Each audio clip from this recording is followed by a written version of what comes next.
Hi, this is my EEE 102 project. My project is a sensitive intruder alarm. As you can see, this is my house, and this is the door which will the intruder enter through the house. This is the sensor which will detect the intruder. As you can see, like it has three ports: the VCC, the ground, and the output. The output is an active low signal, which goes to the bases here, as you can see. And through my bases, I convert this active low signal to an active high signal, which I put in this amplifier, because the signal is approximately 0.7 volts and it needs to be amplified for the buzzer to sound. So you can see the buzzer is here, and the amplifier output goes to the buzzer, and then once an intruder enters the house, you will hear the buzzer. I'm also using VHDL display. I have to switch on my circuit now.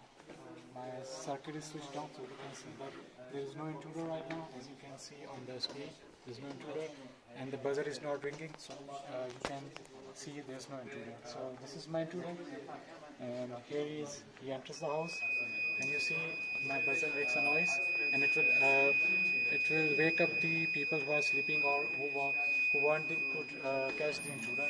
And there's a screen on there's the alphabet on like the screen as well, which says there's an intruder, as you can see.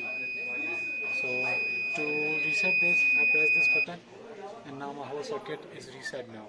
And once again, to show you how fast this is, like I throw this and you see it's quite sensitive.